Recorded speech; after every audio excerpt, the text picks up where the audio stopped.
Wait 1 second, making sure I'm recording. I should be recording now. Okay. Hello and welcome back to... Well, not back, but...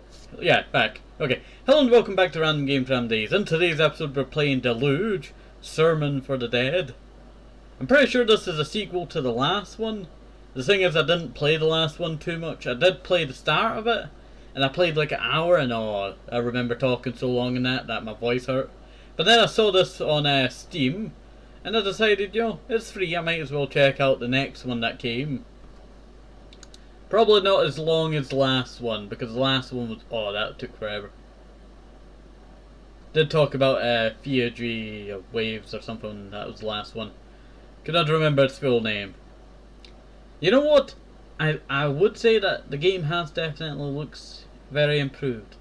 Sickening fragrance of the decomposing leaves.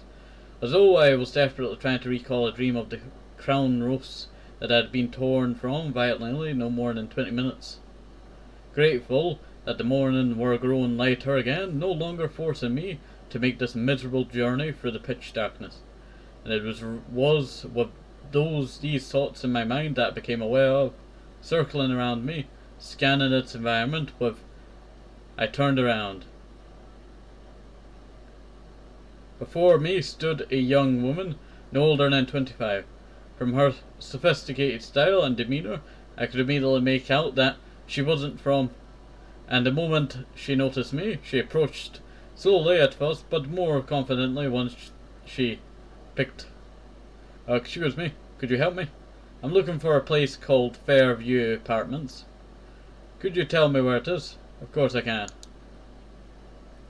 I could discern a panic in her eyes, and empathized with her, as it wasn't long since I had been a newcomer in this town myself.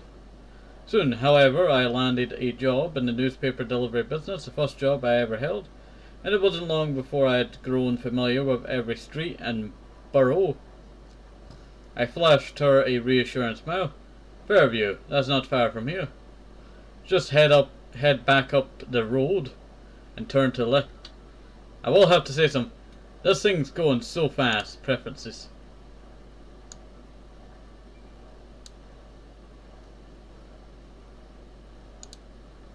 Probably turn off auto fast forward. And you know what? We can actually turn off music. So, as I've turned off music, I can now enable the game so you can actually hear the music. Well, not music, but the background music of the chirping of the birds. This was music back in the 8000s. Okay. She let out a sigh of relief. Now I can actually read it.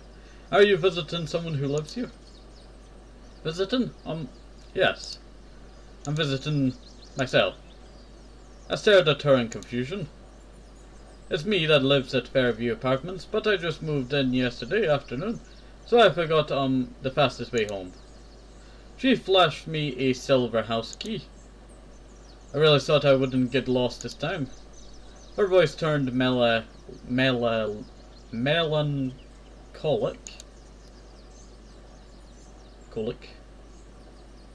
Melancholic?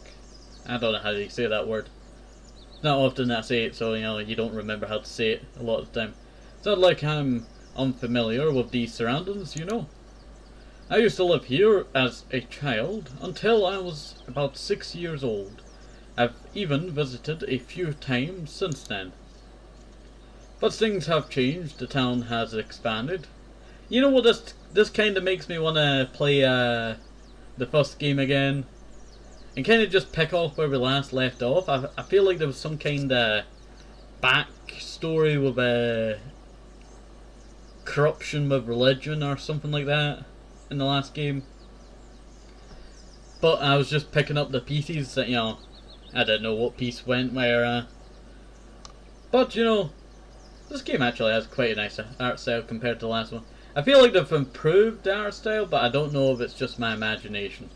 I feel like they have improved the art style because it looks a lot nicer, and especially the characters. We'll see. But things have changed, the town has expanded. She stood there for a second, reminiscence. Her sluttering blonde hair shining in the early morning sun. Anyway, I need to go home now. To do, I'm not really sure. She smiled. I'll see you around. See you. Wait, we were supposed to show her. And then she disappeared, just as cautiously as she had arrived. With increased speed, I continued on towards school, fearing that this short delay would once more reinforce my persistent reputation of tardiness. So I guess he's late quite a lot. That is very memorable. I feel like I've seen that bit before.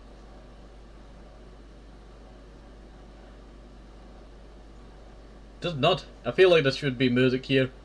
That's a lovely tulip field. I don't think it's actually very, Are we in the Netherlands now? Deluge, sermon for the dead. So I guess she's dead. That's what I'm thinking. All the previous characters coming back. I don't think we met all the previous characters, or we might have. We'll see. We met most of them. Let's see.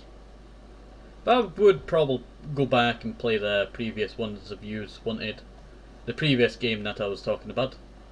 Deluge, the previous one. If you would be interested in watching that again.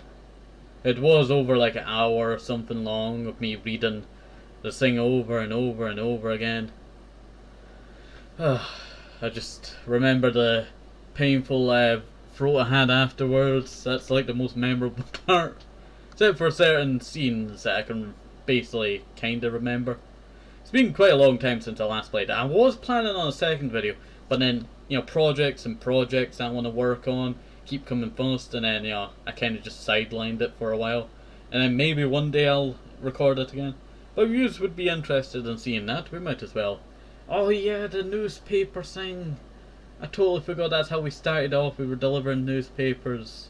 The Sunday Abbot. Yeah, I remember now. Or Abbot. I remember now. By the time I reached the ever-cramped office of the Sunday Abbot, I was fully out of breath. You know, our ever-punctual editor-in-chief sat waiting on me. There you are, Abe. Your irresponsibility never ceases to amaze me. Even after pushing back your starting time to 9 AM, you still manage to be late every single week. Sometimes I wonder if there's even a point. I interrupted her. What about May? She isn't here yet. Padina had already begun opening the countless boxes that had been dumped haphazardly across the room. Haphazardly. Well, at the least you're not delaying the dispersal of important headlines, where we've appeared to hit a dull news season. With the municipal election campaigns waiting to start, it seems that there really isn't much to report on. She pouted. Isn't there any political gossip to write about? Nothing. They're keeping their lips sealed. But you just wait until the elections begin. The mudslinging will be out in full force. I'm sure what we're witnessing now is the silence before the storm. There'll be plenty of headlines before long. Notice how dirty my screen's gotten. Sorry, I'm just scratching the dirt off of my screen. Part 1, Death and the Maiden, I think that's what it said. The door swung open, and a blonde girl made a hurried entrance. May, time for work. Let's do our best today. There's that attitude you could learn from, Abe. But she was 20 minutes late. May, ignoring my comment, had begun leafing through the week's edition of the Sunday Abbot. Cool, you know, your piece on the arched marble moth made it to the front page. Who would have thought? Ever since May's addiction to delivery team, we had worked out ways to distribute the papers as efficiently as possible more than halving my regular working hours in the process. And although it was pleasant to free up some time on the weekends, the change had instantly presented Ina the opportunity to slash my already meagre wages. I couldn't deny the reality that I was undergoing a personal financial crisis. Come on, Abe. We'll do the tenement buildings together. Then after that we can split up and do the rest of town. I guess me joined the group in the last, one.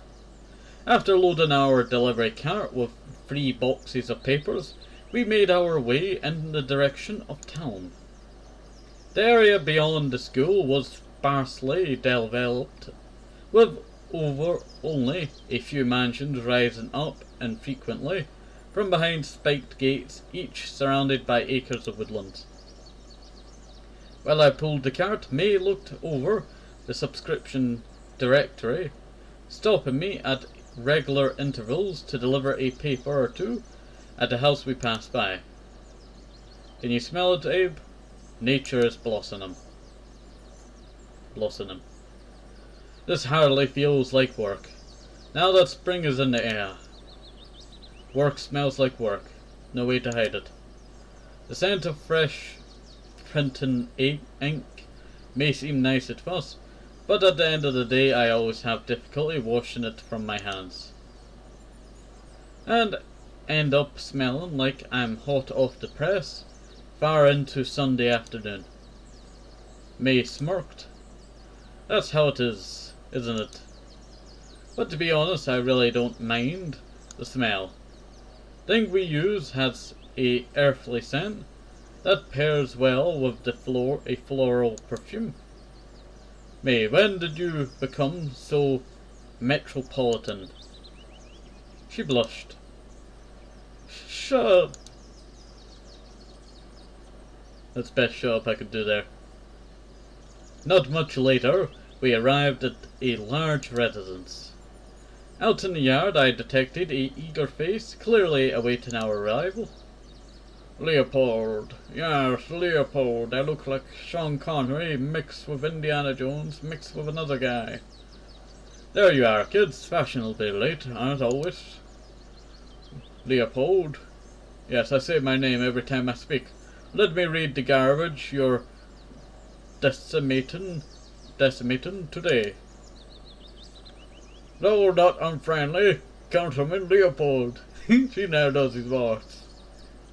The sound disgrace McQuees always held a close eye on our attempts at journalism. Was it long since he himself had been the subject of countless headlines publicizing his dealings with the seedy underworld. But recently Leopold appeared to have cleaned up his act. Here you go. Grumbling appreciatively, he browsed through the newspaper. Nothing written about you today. Leopold smiled. No, it seems like Ina has retained her decorum.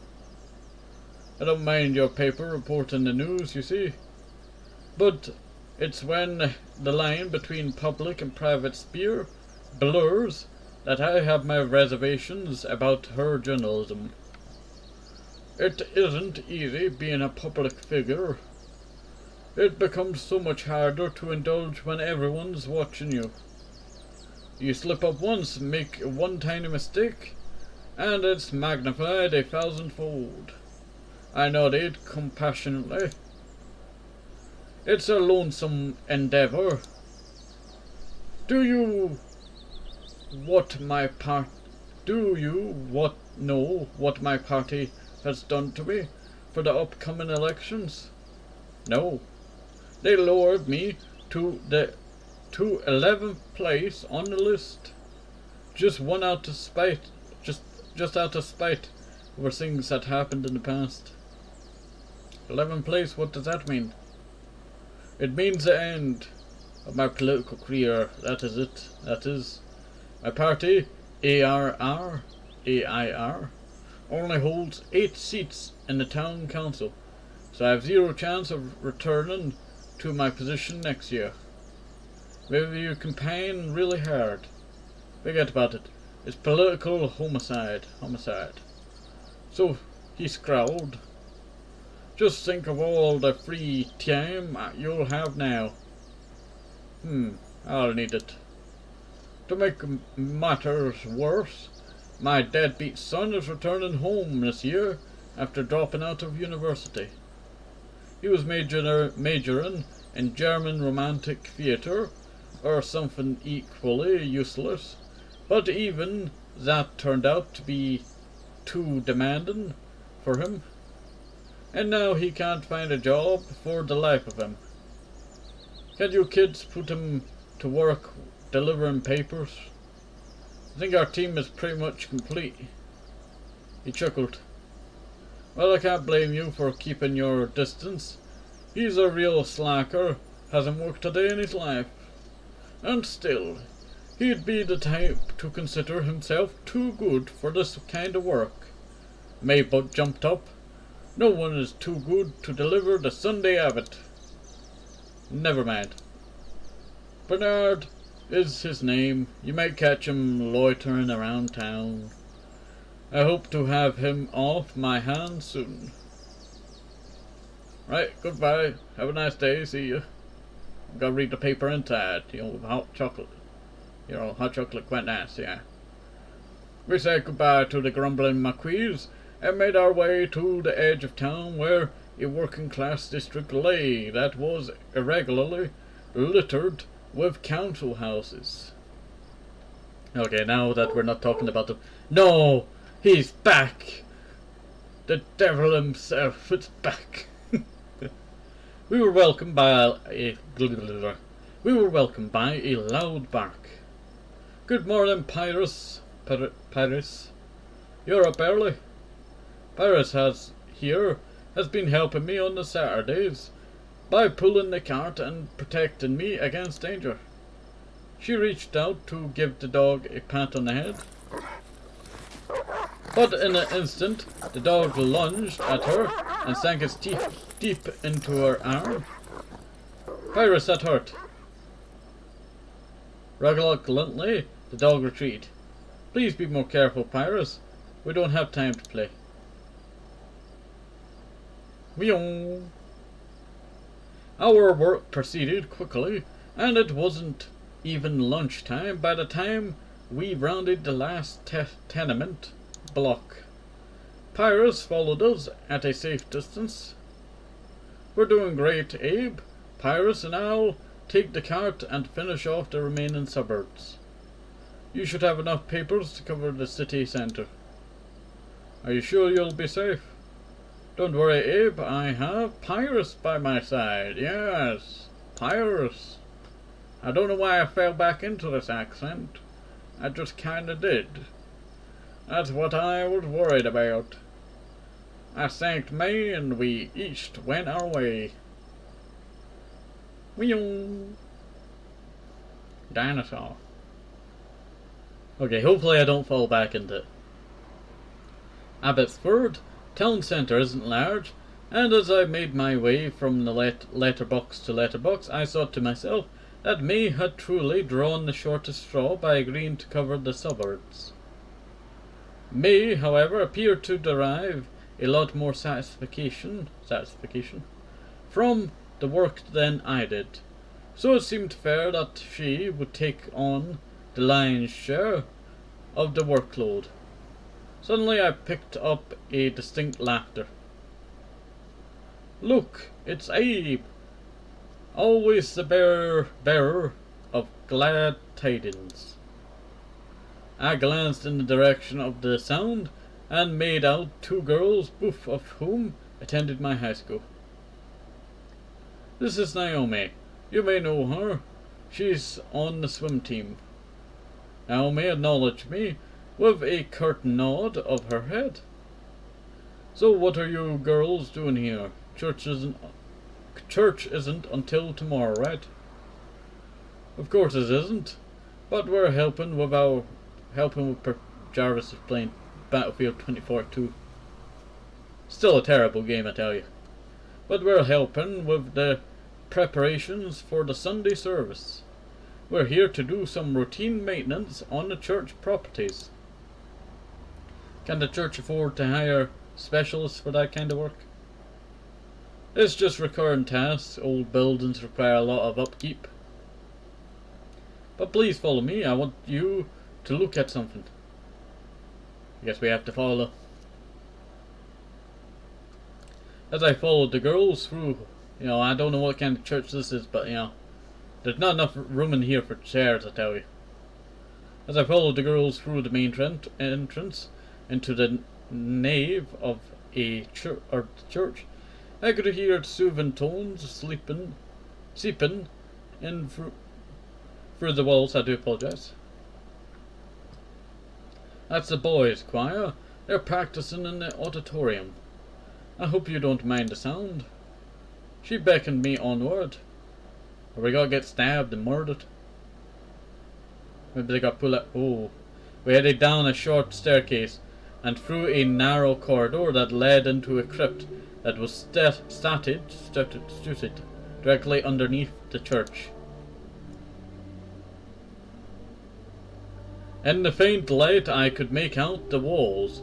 They were covered with engravings that appeared worn and faded, as though they once had been exposed to the elements. Rika pointed upwards. There should be a light bulb above that door, but it isn't working anymore. Are you tall enough to look behind there? I stretched myself to see over the casing of the door, where I could barely discern a small light socket. I could probably reach it, but it's pretty high up. Can't you just use a stepladder? Naomi giggled. I mean, we could, but just think of all the spiders that live up there. Please help us, Abe. Now that you're here anyway, or we gotta die. I reached over, sermon for the dead. I reached over the door with my hand until I felt the smooth surface of a incandescent bulb. Carefully I unscrewed it, setting a fine stream of old dust pouring downward over my clothes. The bulb came loose. I stepped down and held it to Rika's ear, shaking it to see that a rattling sound became clearly audible. A burnt out bulb, just as I thought. But don't worry. She dug around in her uniform pocket. We brought a new one. This one uses advanced light-emitting dioide technology. It should last much longer and save the church on electricity. Smirking, I took the bulb from her and carefully screwed it into its socket. When I tried to read what was in the back there, I think it's in Latin. Looks like Latin. When I was nearly done, it began to emit a blinding light.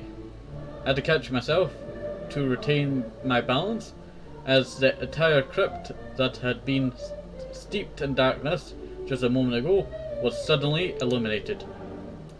There, that wasn't too much trouble, was it? As my eyes grew accustomed to the light, I became aware of my surroundings.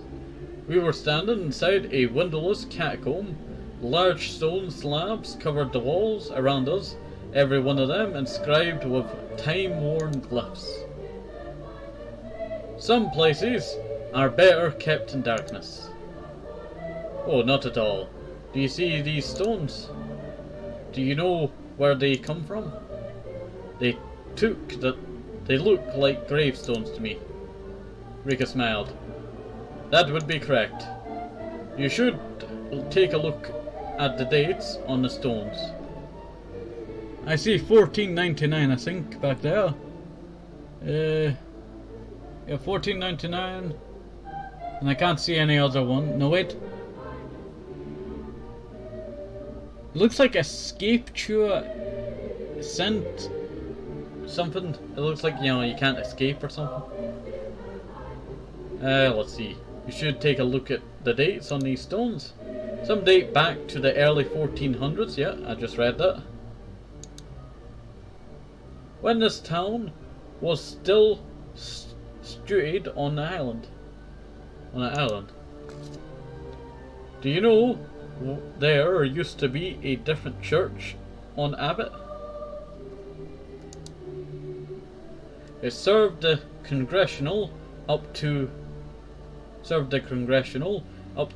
until 1653. So that would have been maybe a Japanese war at the time. But I don't think we are in Japan. Abbotsford kind of reminds me of an old American town for some reason. Can't remember where Abbotsford is. I know it's in their like own universe kind of thing, own world. Pretty sure. Its ruins can still be visited close to the Severn Point. The old church even had a adjacent graveyard, but I'm afraid the encroaching sea made for watery graves, and the salt ate at the foundation of the church, rotting away the wood and making the stone walls tilt over threateningly. When a large winter storm swept away the cemetery gates one dark December night, the community decided it was time to build a new one, more splendid church on higher laying land. That's the building we're now standing in. Construction began immediately, although work was halted many times in pursuit of new funding. All building supplies had to be transported from the mainland, and when funding ran out, many stones were taken from the old church to continue the project. And 40 years of construction, the new church was completed, and our place of worship was moved to this location. The dead, however, stayed behind in their old cemetery. There, the remains of our forefathers languished beneath the skeleton of decrepit chapel. Oh, I just went by it. And the Reverend Cooper, my great forefather, decided that something was to be done. Now that work on the new church was finished, the villagers commenced with the new process of moving the dead to the new location. They began with the graves that were in immediate danger of being swallowed by sea. But as you can imagine, it was unpleasant work. No one found joy in digging up old bones. And the graveyard relocation project grew into an effort that spanned multiple centuries, often lying still for decades. It wasn't until the beginning of the 20th century that the last of the graves was moved to dry land. Rika glared at us ominously while a silver sheen glistened through her ink-black hair. But even then, they say at least a few graves must have been overlooked, their contents swept into the endless depths of the ocean. Oh Abe, I apologize. We've been keeping you from your work, and to think that it's almost lunchtime. Would you have lunch with us? Naomi has packed sandwiches. Come on, Naomi. After our hard work, I say we've deserved a break. We'll finish decorating in the afternoon. Also, I feel like I could have full screened this, but I do apologise, so pretty sure I could have just hit, wait 1 second. 11? Yeah. Could have had this in full screen for you, I do apologise. We climbed back up the stairs and settled among the pews. I made these at home. Please let us share them together. Hope you didn't have other plans for lunch. I shook my head. Usually I don't even get around to eating on days like these. Naomi handed me a sandwich. So, how have you been doing, Abe? Are you fully prepared for finals? I grumbled a reply. Oh, and I haven't received your submission form for Easter break yet. Could you hurry up and fill one out? We're running short on applicants. I looked up from my sandwich. Easter break? Haven't you seen the notices at school?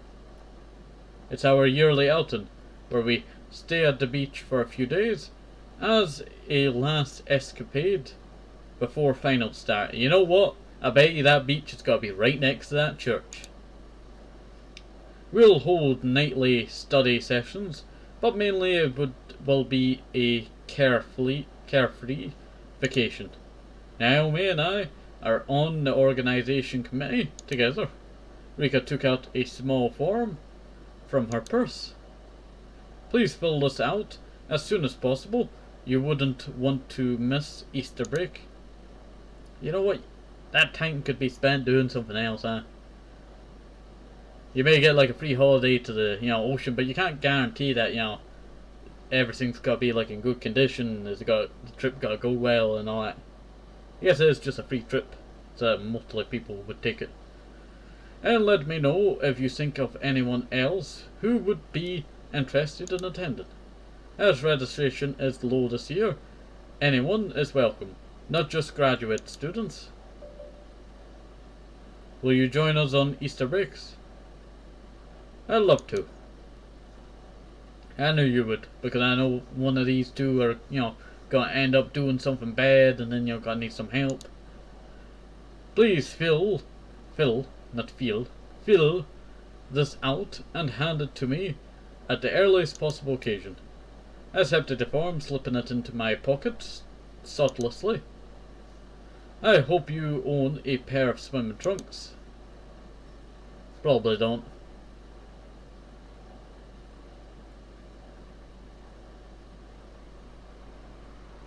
Empathizing that I really needed to return to work, I thanked the girls and said goodbye. And I think that's where we're gonna say goodbye. So hopefully you enjoyed this. Have a nice day, safe, up to apple, maybe some rushes, and keep the vitamins, very important. And bye bye, see you next time, have a nice day, bye bye.